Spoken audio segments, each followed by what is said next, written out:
The way these things usually go in Washington, everyone walks in, convinced the room belongs to them. They've got their lines ready, their facial expressions rehearsed, their little mental highlight reel already edited for the internet. And if you've watched enough hearings, you know the choreography. Outrage, counter-outrage, a few theatrical interruptions, then everybody leaves claiming victory. So when Alexandria Ocasio-Cortez stepped into that House Ethics Committee room on February 15, 2025, it wasn't strange that she acted like she'd already won. What was strange was how quickly the air changed the moment she realized this wasn't a stage, it was a table. She wasn't there to spar over Medicare for all or trade slogans about climate justice. She was there, at least as the story goes, because someone wanted to turn her brand into a case file. And that contrast between performance and paperwork is where the tension starts. She had the phone in hand, the posture of someone who expects applause, the cadence of someone who knows the camera is always somewhere. But the room didn't give her the usual feedback, because there was no press and no crowd, just binders and faces that didn't blink. In the version you've laid out, she paces and fires off the familiar script. Witch hunt, intimidation, illegitimate committee, the whole greatest hits set. It's the language of a modern political celebrity who believes every attack can be turned into a fundraising clip if the lighting is right.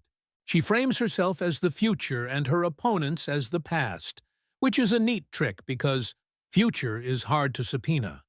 She implies the process is aimed at a young woman of color who challenges power, which is also a neat trick because it dares anyone to disagree without sounding heartless. Then J.D. Vance, sitting there like a man who doesn't need to raise his voice, cuts through it with two words that hit harder than a speech. You done? That's the moment the narrative flips from culture war to alleged paper trail. He doesn't argue the policy. He claims to be bringing receipts. He doesn't call her wrong. He suggests there's evidence. And in Washington, evidence is a word that makes people sit down even when they don't want to. In your telling, he says he isn't there to debate climate policy at all. He's there to present material implying the largest campaign finance fraud in congressional history. And whether a viewer believes that or not, it's an immediate tone change, because now the hero's speech sounds like someone talking over a fire alarm. From there, the scene becomes less about ideology and more about alleged money flows, which is always where reputations go to die. The claim is that her grassroots mythology, small donors, working people, people power, doesn't match what investigators say they traced. The alleged figure that keeps coming up is $8.3 million linked, through layers, to Chinese solar manufacturers and intermediaries. The story emphasizes laundering, shells, and complexity, because complicated flowcharts have a way of feeling like guilt even before anyone proves anything. And it's careful to frame the contrast, the people who think they're buying a movement versus the possibility they were underwriting something else entirely. In this narrative, the Federal Election Commission chair, Luis Rodriguez, is positioned as the calm technician who turns drama into diagrams. He's the guy with the clicker and the neutral tone, the one who doesn't need adjectives because he has arrows. You describe him putting a flow chart on screen and walking everyone through links, companies, foundations, nonprofits, independent expenditures, supportive groups. Names like Longi Solar, BYD, Trina Solar, Jinko Solar, Canadian Solar appear as anchors in the tale, not as verdicts, but as alleged nodes in a traced path. And the story's central move is to present the path as documented enough to feel inescapable, even while it keeps itself just shy of declaring final truth. The rhetorical weapon here isn't, "I know what you did," it's, "Here's how it could be seen." It leans on the idea that even if money moves through legally separate entities, coordination is the hinge that can turn independent into not so independent. In your text, that hinge is described as emails, texts, weekly meetings, strategy sessions, and the kind of cozy relationships that always exist in political ecosystems. The narrative doesn't have to prove coordination to make the audience suspect it. It just has to paint a picture of people who are too close to plausibly be strangers. And once you get the viewer to say, huh, you've already won half the battle of attention. AOC, in this telling, tries to grab the standard shield. Independent expenditures aren't under my control. That's not a crazy defense on its face, because campaigns love plausible distance, like teenagers love, "It wasn't me." But the story's counter is that investigators claim to have communications showing something more than distance. It's the kind of allegation that's hard to refute in the moment because it demands documents, and hearings aren't built for slow, careful, document-by-document rebuttal. So the scene becomes less like a debate and more like a slow squeeze, where every response sounds smaller than the binder that answers it. Then the narrative shifts to the boyfriend angle, because nothing says "keep watching" like mixing politics with personal life. It introduces Riley Roberts and a company called Digital Outreach Strategies, described as receiving about $1.9 million from groups tied to her orbit. The story frames it as a classic Washington suspicion: money labeled as consulting, services that are hard to measure, relationships that are hard to separate. It does not have to say fake as a conclusion. It can say, where are the deliverables? And let the audience fill in the rest. And in your version, the FBI director, Christopher Wray, is the one who delivers that line like a door slamming quietly. The alleged argument is simple. If a firm did real work, somebody can point to something real. A website, a strategy memo, an email chain, a creative brief, a calendar invite that wasn't just vibes and ambition. Your narrative says the investigators asked for specifics and got fog, which is always bad for the person paying, and worse for the person being paid. Then it adds the extra sting, a claimed profit margin so high it sounds like a joke. Almost no expenses, no staff, no office, minimal overhead. If you're trying to make a story feel plausible without declaring guilt, that's exactly the kind of detail you lean on, because numbers don't sound partisan. From there, the narrative brings in lifestyle as a mirror held up to messaging, because hypocrisy is America's favorite political sport. It contrasts tweets about rent and groceries with the image of a $4 million townhouse in Washington Heights. It contrasts working-class bartender branding with a Tesla Model S plaid and designer clothes that in this telling total into eye-watering sums. And again, it's told as documentation: property records, registration details, wardrobes identified from public appearances, and ethics reporting thresholds. The point isn't to say she definitely did X. It's to suggest the public story and the paper story don't seem to match, which is often enough for scandal to breed. At this stage, Vance, in your narrative, isn't acting like a political opponent. He's acting like a prosecutor who knows the audience loves a calm voice. He doesn't need to call her names, because he's letting the allegations do it for him. He ties the funding story to policy outcomes, implying an alignment between donor interests and legislative positions. This is the part where you're careful, because it's easy to slip into, therefore she's an asset, and you asked specifically not to accuse. So the safer and sharper way, which your narrative leans toward, is to ask the question, if these funding streams existed, would the policy pattern look any different? That question is more damaging than a direct claim because it invites the viewer to play detective. You mentioned statistics about manufacturing dominance: solar panels, wind components, battery production. because it makes the geopolitical angle sound tangible. You mention votes on trade and oversight because a record is a record, and a record always looks like motive to someone. And you frame the contradiction. Loud condemnation of American fossil fuel industries alongside relative quiet about China's emissions record, which is a talking point with legs. The viewer doesn't need a courtroom conclusion to feel the pressure of that juxtaposition. They just need the discomfort of, why does it line up like that? Then the script turns to consequences. Because once you've built the allegation tower, you need a thunderclap. In your version, White House counsel Todd Blanche lays out potential charges and sentencing exposure with clinical specificity. Those statutory references and years per count are narrative gasoline, even if real legal outcomes are always messier than the tough guy math on TV. The key is that the character on the receiving end, AOC, goes from confident to shaken, and the audience loves that transformation like it's a genre. You can practically hear the voiceover pause where the narrator says, "This wasn't supposed to happen." And that's where you rewind the clock, because modern political storytelling loves the 8 hours earlier reset. You paint her waking up in a townhouse, scrolling through numbers, soaking in likes, living inside the glow of her own momentum. You describe the meeting with her communications director, Jamie Chen, and the casual assumption that this is just another clip factory. You emphasize the confidence.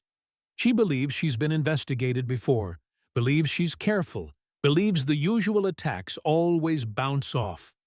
Then you introduce the ominous detail, the vice president's involvement, which in any normal universe would feel abnormal enough to make someone swallow hard. In the retelling, she laughs it off, because confidence is often just a refusal to read the room. She calls him threatened, calls his biography fake, calls herself the real working-class story. And you can almost see the imaginary captions forming. She plans to live tweet, turn it into a narrative, raise money off it, and treat the hearing like a content opportunity rather than a procedural event. This is the American political media loop in miniature. Conflict becomes currency, currency becomes content, and content becomes identity. The danger, and your narrative leans into this, is that identity can't cash a check when the bank wants documentation.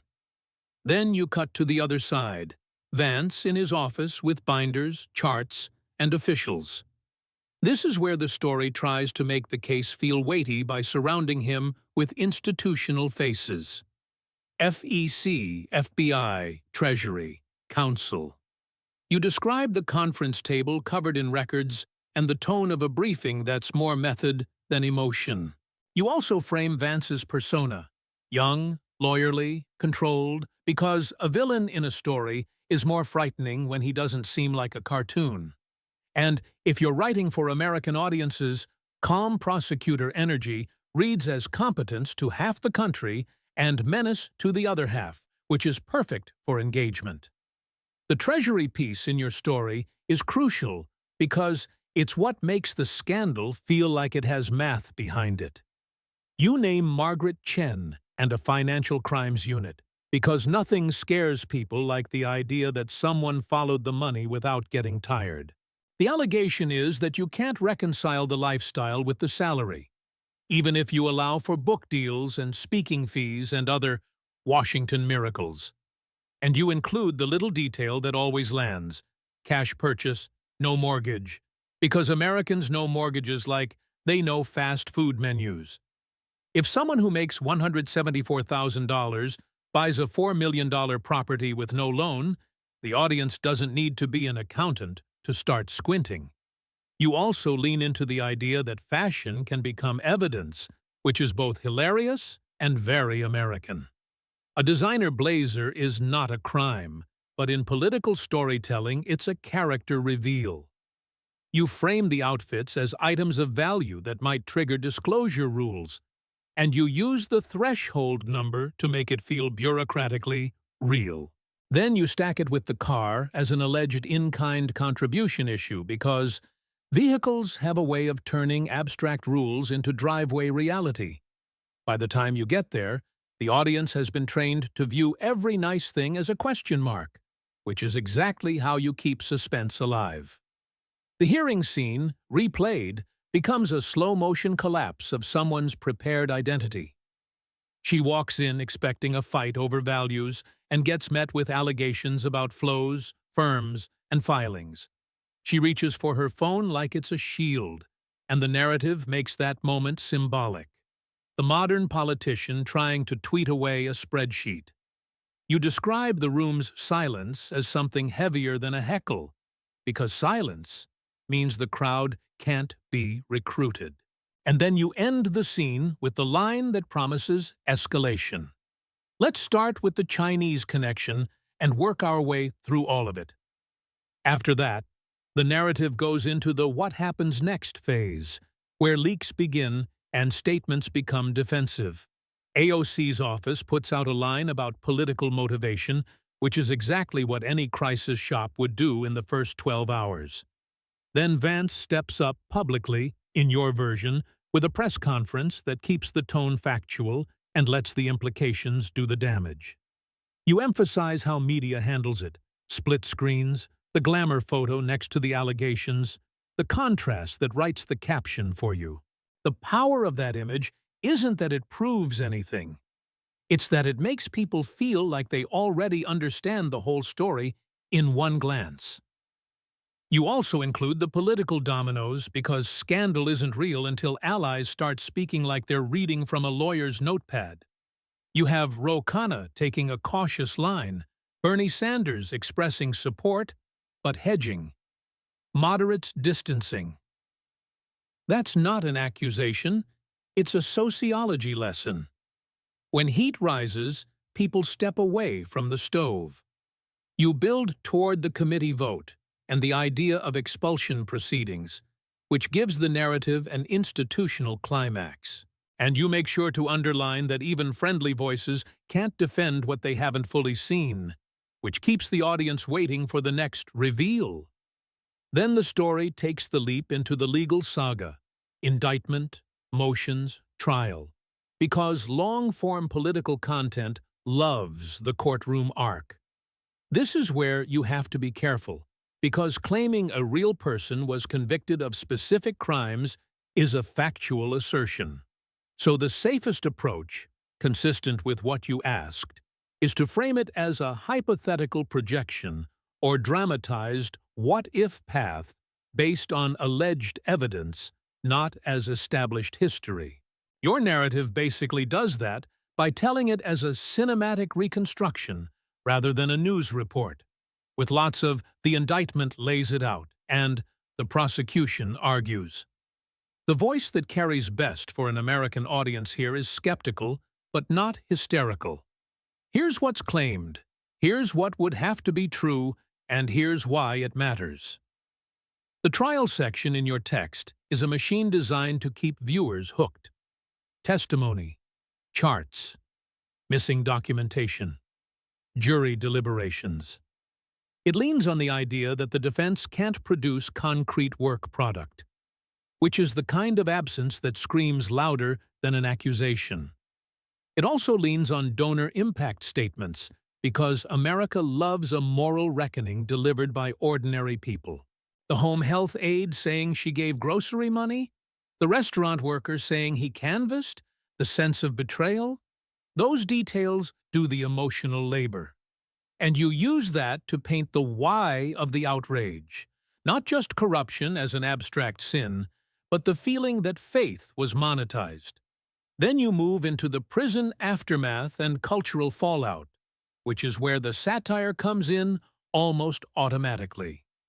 From red carpet to intake processing is the kind of contrast that writes itself, because America can't resist a fall from grace montage.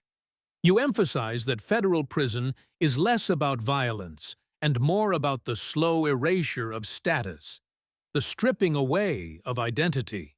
You describe the novelty wearing off, the other inmates not caring, the humiliation of being just another person who got caught.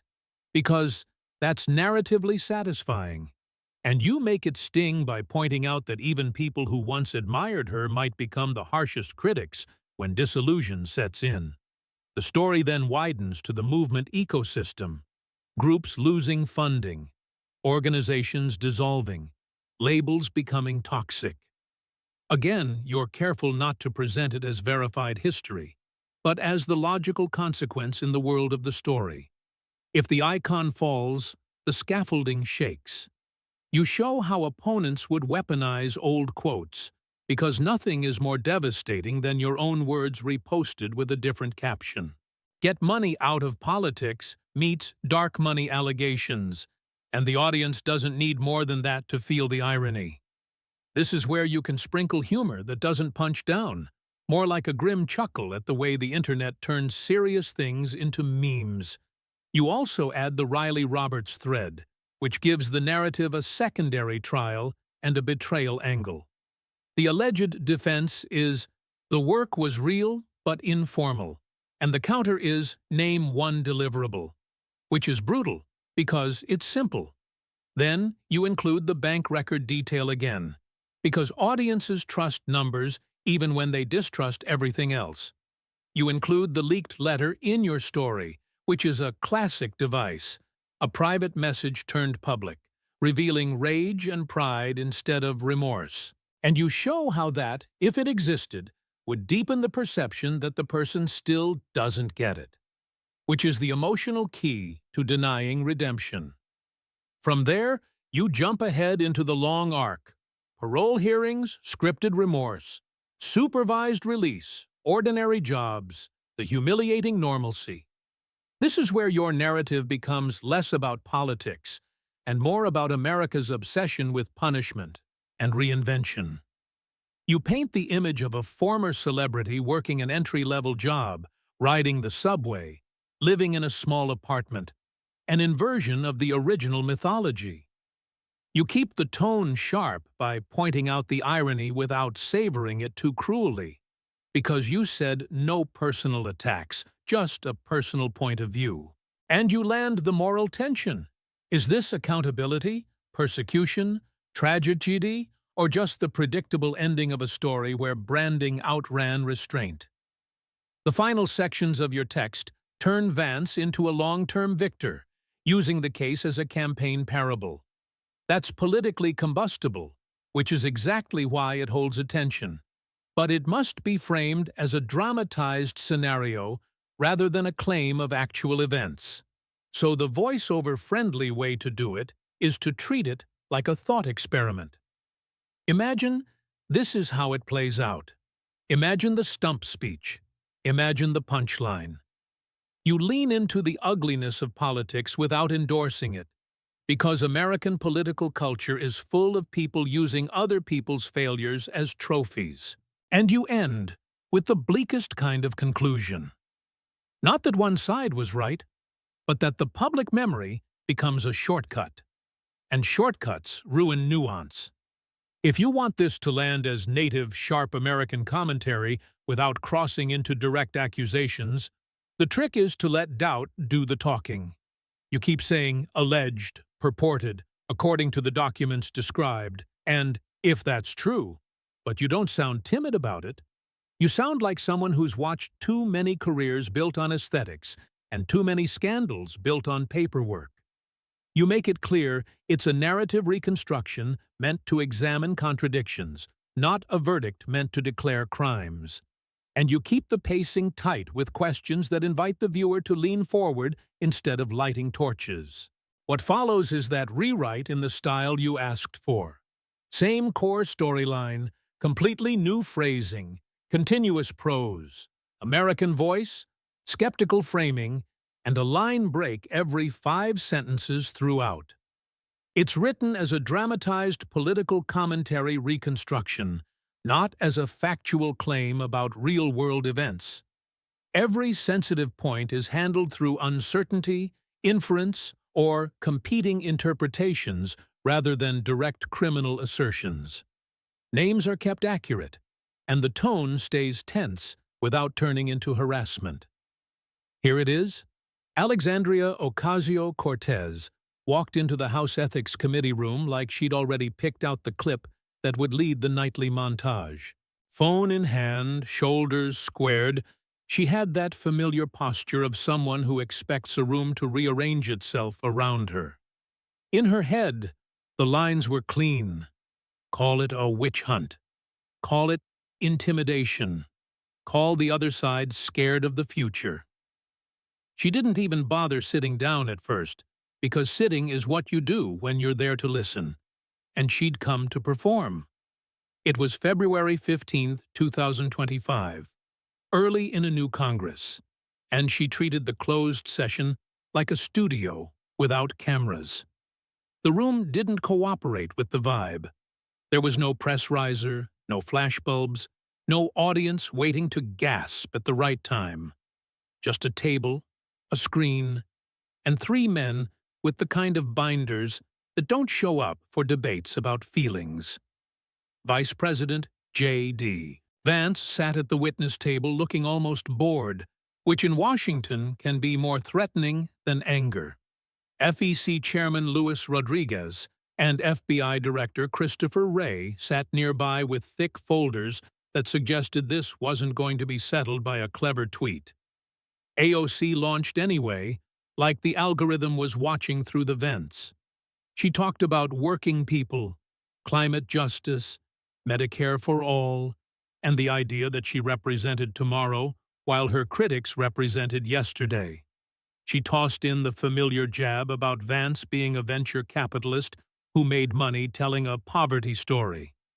She framed the committee as illegitimate and implied it existed to target young women of color who challenge power. She sounded confident, sharp, and ready to turn any question into a fundraising link. Then Vance cut in, flat as a gavel. "Done," he said, not loud, not theatrical, just final. AOC gave the kind of laugh politicians use when they're trying to look unbothered. She started to ramp up again, like she could force the room into her script through sheer repetition. "Sit down," Vance said, and the way he said it landed like an instruction the room had already agreed to follow. He didn't bite on policy, which is what she was built for. He didn't argue her worldview, which is where she's most comfortable. He said, in effect, that he wasn't there to debate the Green New Deal at all. He was there, he claimed, to present evidence suggesting a major campaign finance scheme tied to her political operation. And just like that, the temperature dropped from rally speech to audit. AOC's face shifted in a way that didn't look rehearsed. Her phone hung at her side, suddenly less like a weapon and more like a toy. She asked, "Excuse me," the way someone asks when they're not sure they heard the right sentence. Vance kept his voice steady, like he'd practiced saying the hard part without adding drama. He said her entire brand, grassroots donors, small-dollar fundraising, working people powering a movement, was, at minimum, not what investigators claimed the records showed. In this reconstruction, the first allegation hits like a headline: $8.3 million traced back to Chinese solar companies. Not as a direct check written to her campaign, the story insists, but as money moving through layers designed to look like something else. The narrative leans on the language of shells, laundering, and flow, because those are words that make people picture intent even before anything is proven. AOC tries to respond, but her instincts are built for moral arguments, not financial diagrams. And the moment someone says flow chart, moral arguments start to sound like smoke. Rodriguez stands up, calm and methodical, like a man who's allergic to adjectives. He pulls up records on a screen and starts connecting dots with the patience of someone who has done this in rooms with no cameras. Chinese manufacturers, American nonprofits, climate groups, independent expenditures, supportive organizations, lines running across a diagram like veins. He names Longi Solar and describes it as a major solar player in China, then points to a Delaware-registered entity, then to grants, then to expenditures that benefited her. He repeats the pattern with BYD, Trina Solar, Jinko Solar, and Canadian Solar, presenting it as a structure rather than a coincidence. The story doesn't need the audience to understand every arrow. It just needs the audience to feel the weight of repetition. Different names, same shape. And then it lands the number again, $8.3 million, as if the math itself is the verdict. AOC tries the classic defense. These were independent expenditures, not her direct fundraising, not her control. But the narrative's counter is also classic. Investigators say independent stops being independent when coordination is involved. Vance, in your telling, interrupts before she can build momentum. He claims there are emails and texts, meetings and strategy sessions, proof of a level of contact that would make independent feel like a costume. This is the part where the story gets careful, because nobody watching a video wants a law lecture. They want a moral picture. So, it paints the picture. Leadership meetings, weekly coordination, shared plans, the kind of tight orbit that looks less like coincidence and more like choreography.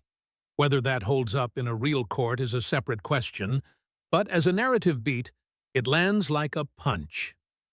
Then Christopher Wray speaks, and the tone shifts from political to personal. He brings up Riley Roberts, AOC's long-term boyfriend, and a company called Digital Outreach Strategies. The story says the company received roughly $1.9 million from groups described as part of her ecosystem. That's where the narrative tightens the screws. If you're paying nearly $2 million for consulting, what did you get? What did anyone get besides the bill? AOC says the company provided legitimate digital strategy, and in any other setting, that might pass as a normal answer. But the story insists the investigators asked for deliverables and heard silence. No clear inventory of work product, no neat stack of campaigns designed, sites built, or written strategy that could be pointed to on command. Ray's version of the question is brutal because it's so ordinary. Show us what he made. And ordinary questions are the hardest ones to dodge when the room has binders. The narrative claims staff at the paying organizations couldn't describe tangible outputs. It describes interviews where leaders offer vague language, general advice, ongoing support, collaborative discussions, without specifics that would satisfy a skeptical auditor. It also adds an extra detail designed to make the audience raise an eyebrow. Minimal overhead, no employees, almost no expenses. A business that brings in nearly $2 million and spends almost nothing doesn't sound like a bustling shop. It sounds like a funnel. Again, that's an inference, not a conviction, but it's an inference with teeth. Then Treasury enters the story, because nothing makes a scandal feel real like someone in a suit saying, "We're tracing the money." Margaret Chen, in this narrative, brings up a different kind of contrast.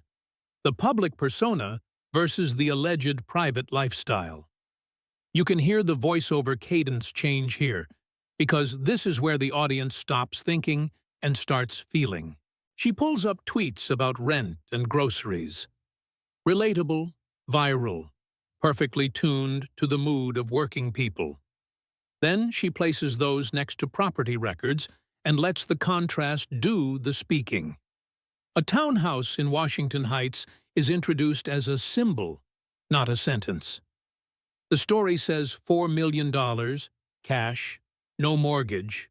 Again, a detail that reads like a question mark in bold font. A Tesla Model S Plaid appears as another symbol, described as potentially tied to an improper contribution issue depending on how it was titled and reported. Designer outfits become their own subplot because nothing makes Americans angrier than the possibility of someone preaching austerity while living luxe. The narrative doesn't have to scream, it just stacks images until the viewer supplies the moral conclusion. AOC tries to explain, but the story makes her responses sound smaller than the documents. She suggests family help, gifts, legitimate income streams, things that are plausible in the abstract. But then the narrative says those explanations raise their own questions about reporting and disclosure, and it frames that as part of why investigators leaned in. You don't say, "She definitely lied." You say, "The filings, as described, didn't reflect the life being displayed." And you let the audience sit in that discomfort, because discomfort keeps people watching. Vance returns to tie the alleged money story to policy, which is the part that makes it politically radioactive. He suggests that if a politician is backed, directly or indirectly, by foreign-linked industry money, the policy alignment starts to look less like ideology and more like incentive. He points to renewable manufacturing dominance overseas, argues that certain policies would increase dependence on Chinese supply chains, and frames that as a national interest question. He references votes and positions that, in his framing, seem to tilt in a consistent direction. Then he asks the kind of question that's hard to answer in a clip. If the incentives were reversed, would the rhetoric have sounded the same? This is where the story gets dangerous and therefore compelling. Because it's not just, "Did you break a rule?" It's, "Did you get played?" And Americans love a played narrative. It also gives both sides something to chew on. Critics can treat it as corruption. Defenders can treat it as weaponized suspicion. Either way, the viewer keeps watching, because the stakes feel bigger than one person's reputation. And the best part for the storyteller is that you can keep it in the realm of questions without ever issuing a direct verdict. Then comes the threat of legal exposure, which in this narrative is laid out like a menu. Foreign contribution prohibitions, coordination allegations, wire fraud theories, false statement theories, each one presented as a possible hook. Sentencing ranges get mentioned in a way that sounds definitive, even though real sentencing is never as neat as a dramatic monologue. The story says 15 to 20 years as a kind of looming shadow, because big numbers create instant dread. AOC, who walked in standing, now looks like someone whose knees have suddenly discovered gravity. At that point, you rewind to 8 hours earlier, and the story turns into a portrait of modern political confidence. AOC wakes up, scrolls social media, sees views and trends, and the kind of validation that can make anyone feel bulletproof. She notes the hearing reminder and treats it like another chance to sharpen her brand. Her communications director, Jamie Chen, asks what it's about, and she shrugs it off as the usual fishing expedition. She sees the vice president's name and laughs, reading it as fear instead of warning. She frames Vance as a hypocrite and positions herself as the authentic working-class story. She plans the narrative. Live tweet, turn it into proof of intimidation, squeeze a viral moment out of their attention. This is where the satire writes itself, because it's a very American thing to treat oversight like content. She spends the day in meetings and briefings, outwardly normal, inwardly excited for the conflict she thinks she can monetize. And the story's irony is that she's preparing for the wrong kind of fight.